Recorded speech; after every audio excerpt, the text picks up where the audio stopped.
আপু ভাইয়া তুরান নামাজে চলে যাচ্ছে। তো সবাই সকালবেলা গোসল করে পাঞ্জাবি পরে চলে যাচ্ছে। আর ঈদের দিনে সকালবেলার এই দৃশ্যগুলো খুবই সুন্দর লাগে, সবাই মিলে একসাথে নামাজে যাওয়া, নামাজ আদায় করা। ওকে, ঈদ মুবারক।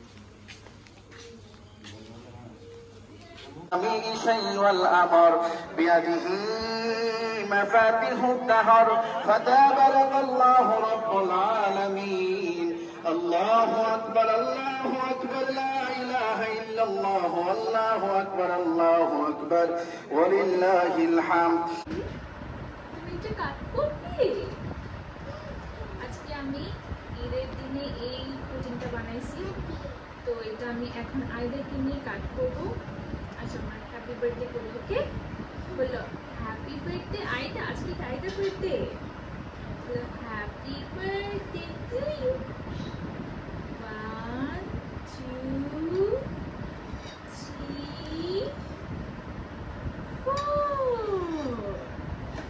well done.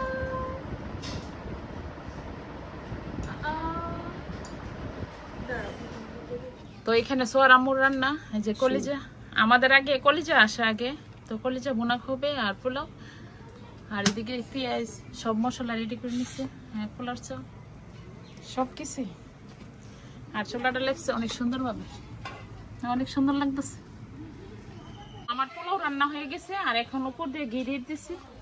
তো বাবুর্চি যারা রান্না করে ওরা দেখি উপর দিয়ে ঘি দিয়ে অনেক জর্জা রয়েছে। আর জমির চাউল তো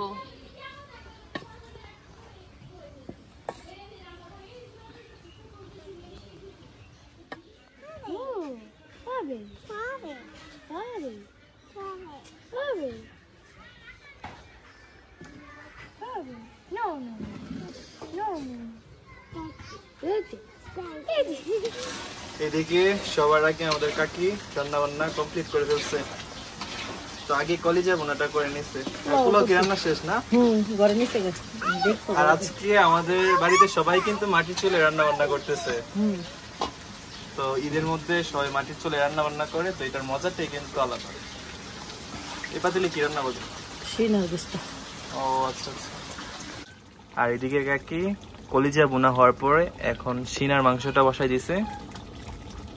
তো আর তো বাকি নাই নাকি? কি পোলাও তো রান্না করা কমপ্লিট নাকি? আজকে আমাদের বাড়িতে কাকি খুব তাড়াতাড়ি রান্না করে ফেলছে। আম্মুর রান্না চলতেছে প্রায় কাছাকাছি।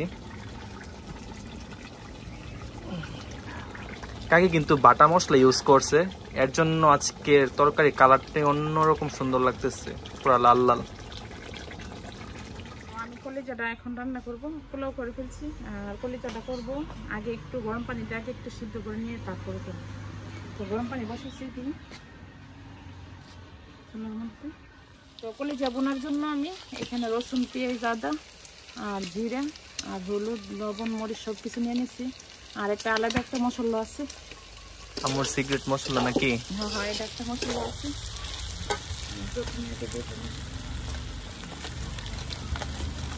আর আমি কলিজা বোনাটা এইভাবে করি, আগে কলিজাটা আগে একটু হালকা করে ভাত বানিয়ে তারপরে আমি এখানে সব মশলা দিয়ে দিচ্ছি। আর ঈদের দিনের রান্না তো এটা অন্যরকম একটা স্বাদ হয়, এটাতে এত মশলা দেওয়া লাগে না, আল্লাহর একটা রহমত আছে। হ্যাঁ, যেভাবে রান্না করি সেভাবে অনেক মজা হয়, ভালো লাগে।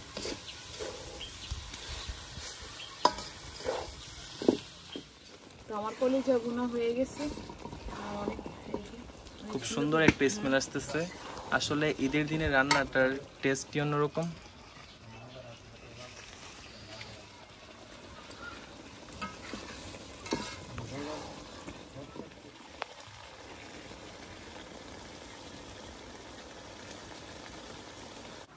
আমরা কোরবানির গোশত এখন গুছাচ্ছি।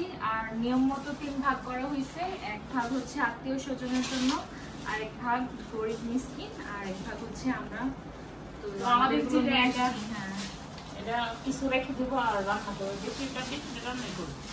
আর কোরবানি ঈদ মানে অনেক অনেক কাজ, ঠিক আছে? তো সবচেয়ে বেশি পেরেশানির কাজই হচ্ছে এগুলো, মানে একে তো কাটাকাটির পর তারপর গুছানো। এই প্যাকেজিং করে তারপর এসে ঠিক করে রাখা সবকিছু আসলে অনেক মানে কষ্টকর। তারপর আনন্দ লাগে আত্মীয় স্বজন সবাইকে দেওয়া যায়, যারা মাখতে পারে ওরা দিলে অনেক খুশি। এটাই তো আমাদের কোরবানি দেওয়ার উদ্দেশ্যটাই তো হচ্ছে এটা, যে সবাই মিলেমিশে একসাথে ভাগাভাগি করে।